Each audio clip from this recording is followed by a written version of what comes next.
Hello and welcome you all to AN Automation. Today we'll discuss about a topic of TI Portal version 18 tutorial. So basically in TI Portal version 18, what is the main basic parameters is this. In this video we'll learn about the HMI configuration, drive configuration, Simocode configuration, and also the HMI or WinCC runtime advanced configuration with TI Portal version 18. So initially we need to add a PLC.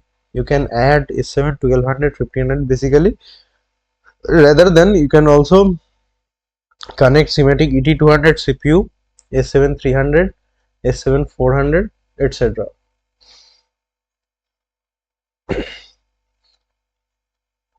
So here we'll take a 1517 CPU. Okay,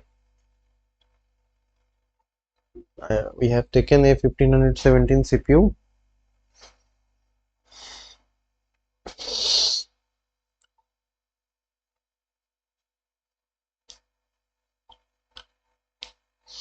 Okay, from here you can set up any password you require or not. I have give a password.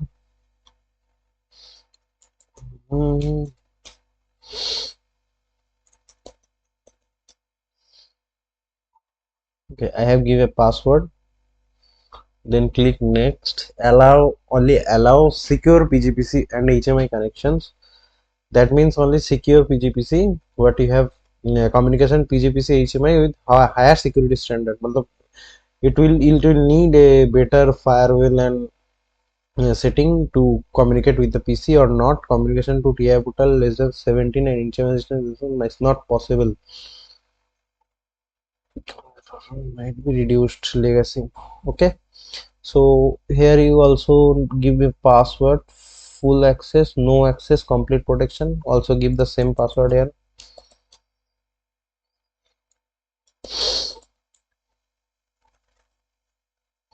And then click finish.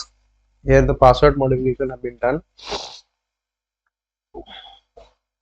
Now the device configuration. It is the main basic part of the system. See, this is your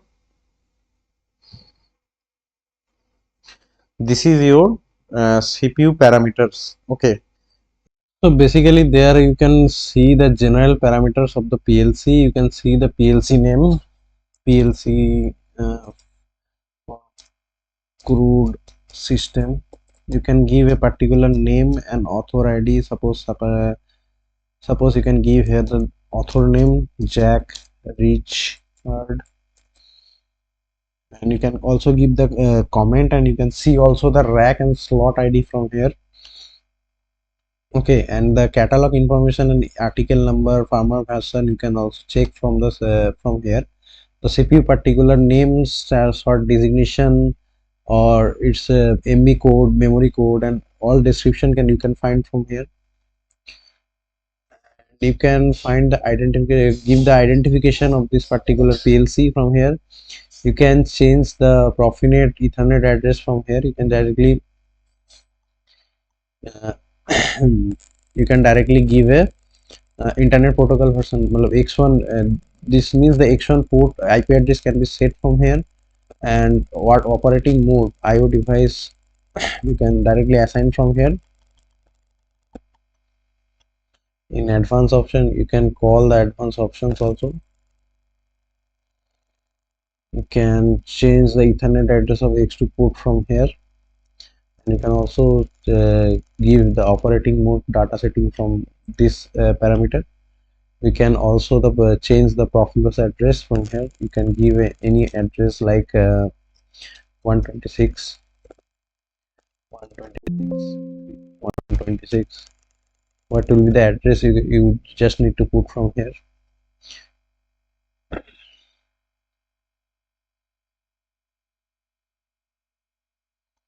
And the startup cycle you can also give warm restart, run, no restart. Startup sequence you can also parameter can be you can found from here. From here you can change the parameter data settings of startup parameters. This is the cycle parameter. Cycle time you can change 50 millisecond, 20, whatever is the cycle time you required, you can change. Minimum cycle time of the OBS you can directly put from here. Communication load you can get from here. You can set it to 50%. And the clock memory I have discussed next. Here what you have been selected here. Okay, so in general section you can find the system and clock memory. What is system and clock memory? Enable the use of system memory bits. If you click this, it will be open, and the bit have been assigned that what will be the fast scan, what is the diagonal status on update, or what will be the bit for always true. Here I have selected the memory address bit 1. That means 1.0 will be the fast scan bit, 1.1 will be the diagnostic status update, and 1.2 is always true, and 1.3 is always false. If you want to know more about this, so CPU properties, over the CPU properties, you can just click here to go to the help file, and you can read about more details about this. Okay, you just need to go here and find what is the help section they have provided. So enabling this always true and always false bit will be generate. Enable this one, it will generate the clock PWM signal. PWM signal means pulse signal. There have 10 hertz, 5 hertz, 2.5 hertz, 2 hertz, 1.5 hertz, 1 hertz, and 0.65 to 0.5 hertz clock you will get. By using this clock you can generate different time zone pulse width signal from 10 hertz to 0.5 hertz, whatever will require you can find from here. You don't need to generate a pulse bit, rather than use here 0, or it will be 2, then it 2.0 to 2.7 will be your pulse bit. So schematic memory card, if you align the schematic memory card, you can give here the threshold value, suppose 95%, then it will work until the 95%.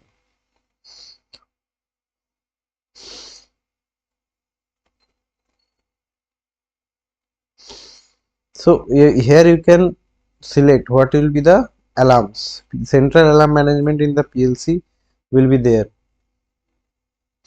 You can also activate the web server module. Okay, web server module, it will be a long video which will be to be made.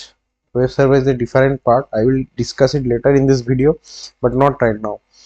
I will generate a different video about web server, because it is a long video, and some third-party application will be required to installing this. Display. So here is the display unit modifications will be here. Display standby mode, after how much time it will be go to the standby mode, or you don't require standby, then you can directly click to disable. Energy saving mode, time energy saving mode will be 15 minutes or 30 minutes can be defined here. Language of the PLC display module can be changed here. There have English, German, Italian, French, Spanish, Japanese, Korean, Russian, Turkish, Portuguese. So many types of language have been given here. Automatic update. The update time of this screen you can also change, 5 second, 1 second required. Enable write access. You always need to disable it, because if you give the write access from here, it will be changed. It can be changed from anywhere. You can also add here watch table or force table. Okay, which you can read or write, or read write both. You can set here, so that's why you can see a particular bit that it's high or low. If you require a bit to be continuous monetized by your technician, you can just give a watch table here, and they can directly show from here. Okay, user defined logo page. Here you can change the logo also. Okay, adapt logo, browse. You can give any type of image for the logo. Okay,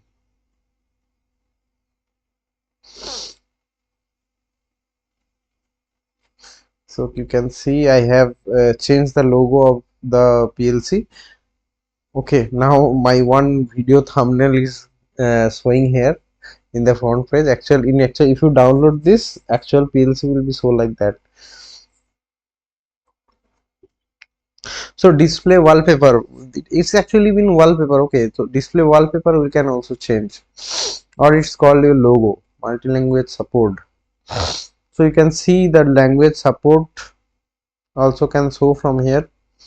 Time of the day also can show from here. You will need to change because I am live in India, so I'll give it 5:30. Mumbai, Kolkata, Chennai. Okay, time day synchronization disabled. NTP server the project. Okay,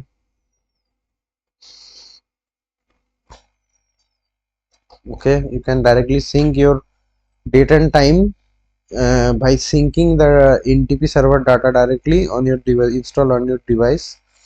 So in protection and security options, they have provide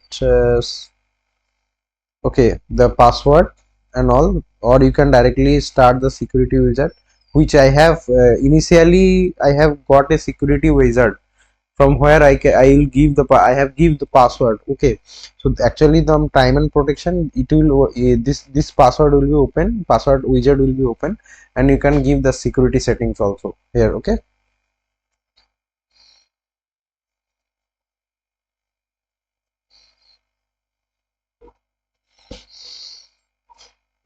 From here you can also set the OPC UA. OPC UA means there a particular IO tag, system constant, local MC. Wait, in OPC UA section there have a twist. We have to give the UX or IP address. OPC TCP IP address and its subdomain ID will have to give for give the particular OPC connection. Okay, if you activate the OPC, their security node they have provided that activating the OPC UA server reduce the protection against the unauthorized internal or external access to function and data of the CPU. Every OPC UA client is allowed to access the server by default. Use the OPC UA security setting to restrict the access. Click it OK, and in the application name you will have to give the application name, and this application must be copied to your slave or any other OPC device which you want to communicate. This APC name should be identical for both the systems.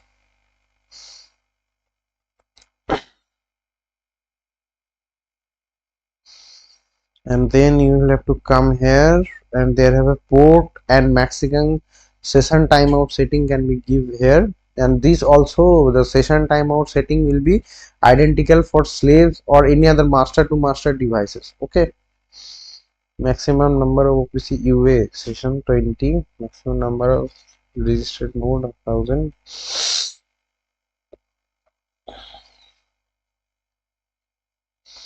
You need to give a no security, basic on a sign, accept.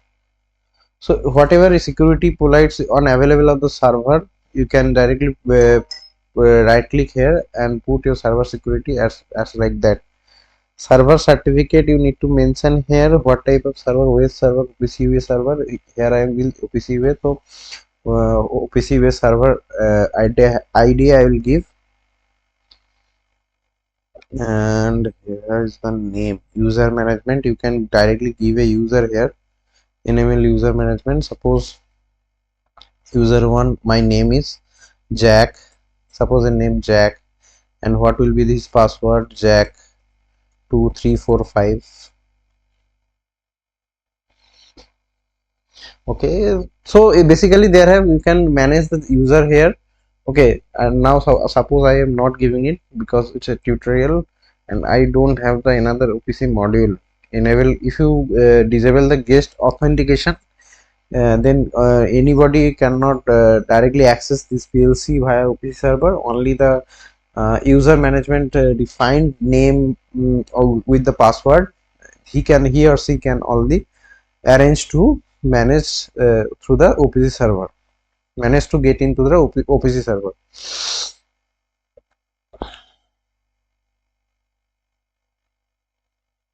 So you can manage the system power supply.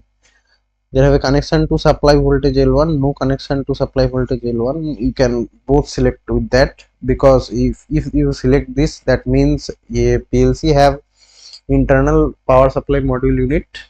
Okay,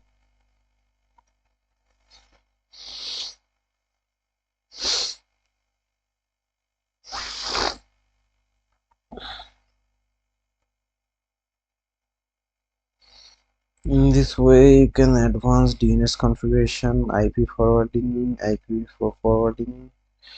Okay,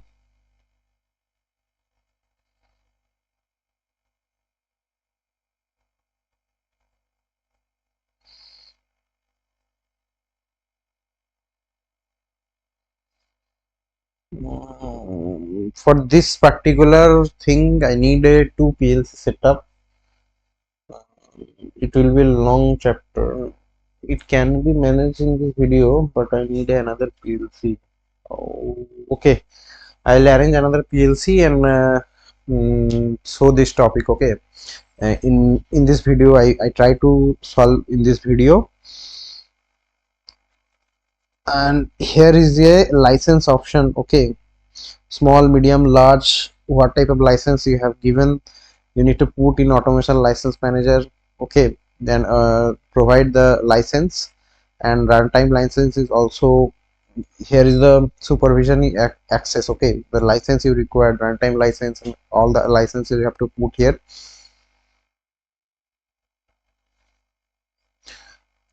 Mac license, advanced, basic. Okay, so these are the basic parameters. Okay, these are the basic parameters for installing any PLC 1500 module in TI portal. Okay, this is the clock byte and all, which IO have already generated. We have generated some IO na. So this IO is showing in the IO tags. This is the system tag. Okay, system tag means it's a local interface submodule or device tags you can use to hide authentication. Okay, and from here you can add a DIDO module, DIDO any module, IO module. You can directly add from here, and this IO module have some general parameters. Project information, rack number, slot numbers, firmware version you can change from here. If you want to change the firmware version, you can change from here.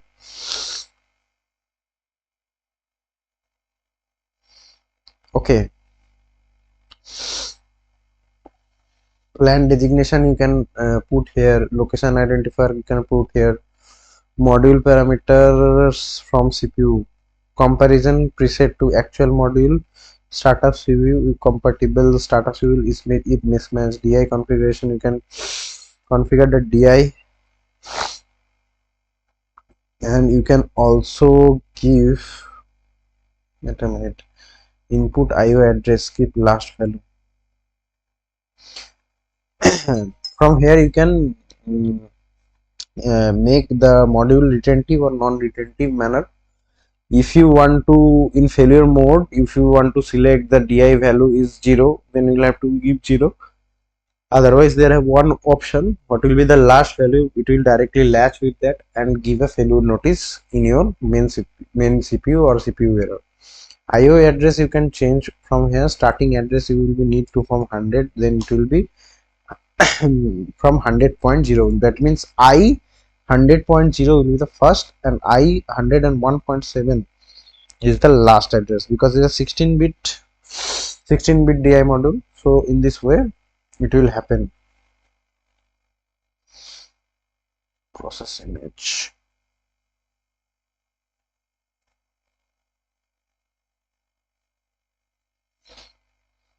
Okay, in this way you can add a DI module, module, same as for DO module. It also same, it will be a DQ module.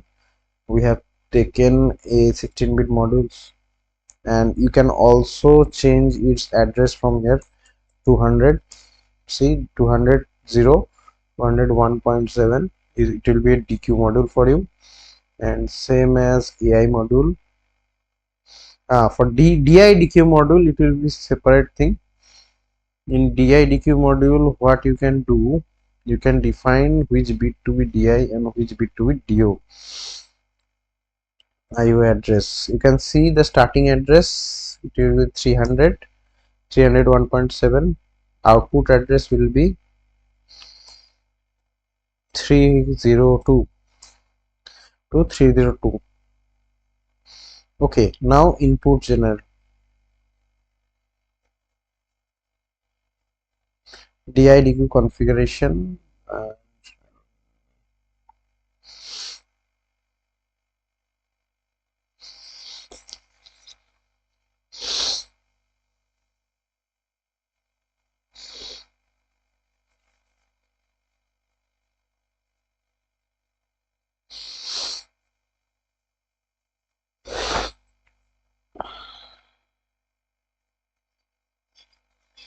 and now you will have to come to the AI module.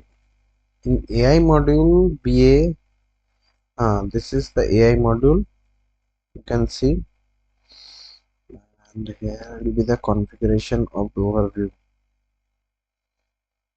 Input parameter, current forward transducer, template, manual, and here you can change the two-way forward application of your particular AI module. So in AI module, they have an option to change the milliampere setting and also the forward to-way transmitter options. See, you can change it from 0 to 20 milliampere to smoothing also can be selected, smoothing, weak, medium, strong. Okay, it's a current, only current injected, so 0 to 10 volt option is not there. It will only 4 to 20 milliampere. You can change the wiring setting of the particular the AI card. Okay, you can check the current forward transducer or two-way transducer, what will be required, or you can also deactivate it also. After deactivating, it will not show actually the data. Overflow and underflow, also we can select. Wire break can be, if for in diagnostic function you can overflow, underflow, and wire break alarm can be generated from directly from the PLC rather than your HMI. You can directly set it from here. Overflow, underflow, and wire break diagnostic can be set from here. Okay, for particular channel. Configuration overview, system constant, local, and you can see the system constant's name of the particular ID is local AI16 IBA1 HW submodule. Hardware identity is 260 and used by PLC1. This is for the AI module, and for normal AI module, and we have to take another RTD module to see the hardware settings. In RTD module there have also same like parameters, but there have a voltage sensing separately. Input parameters is a voltage sensing, so there have also have the option to diagnostic the low voltage. For that you need to select it from manual, from template to manual. Diagnostic low voltage, overflow, underflow, common mode error, reference junction, wire break, etc. In RTD you cannot give the wire break section. You can directly select here to voltage. And in RTD type AI, you can see there have so many options: the current, resistor, voltage, thermal resistor, thermocouple. So many types of option have there. You can directly set here for 20 milliampere or what you need. Also you can give the resistor to a resistor, then it will select PTC. If you give it like thermal resistor 3 wire, it will send a PT 1000 standard temperature coefficient, and it will be degree Celsius or Kelvin for Fahrenheit. In three type of option there to the three type of option available in there. So there have PT 100 to in 1000 climatic range. You can select also this. All the temperature coefficient will be changed as per that. If you select PT 1000, then the temperature coefficient will also change. If you see, so in initially what is been selected, it will be manual. It will be manual, and voltage minus plus to minus to 10 volt, plus minus 10 volt is the option. Okay,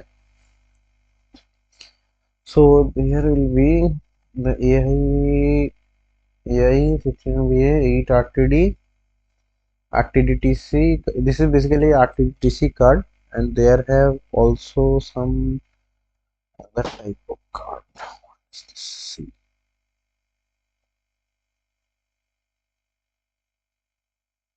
Okay, basically this is the AI actually.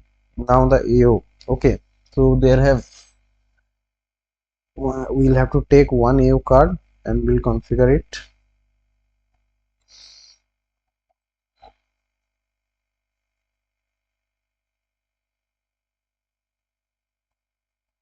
You can change it from template to manual, diagnostic, wire break, wire matters, hot circuit to ground, overflow and underflow. This type of diagnostic you can put in the AO card, and you can change it to, I think, voltage to current. Yes, they have current option 4 to 20, 0 to 20 milliampere, and reaction of CPU when shut down. Keep last value up, output substitute value. No, keep that last value. If you need, you can directly put the keep the last value.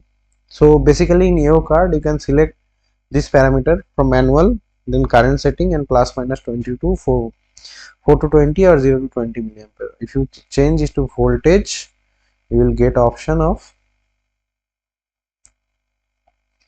1 to 5 volt, 0 to 10 volt, and minus to minus 10 volt to plus 10 volt.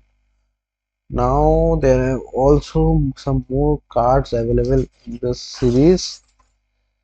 Special slot cover. There have a technological modules here first. Okay, but this is the basic DIDO analog input and output card to be installed in Siemens 1500 PLC. In this way, you can change or parameterize your CPU. So for this video, make it short, and other advanced part I will discuss it in next video. So thank you. Wait for the next video. Bye bye.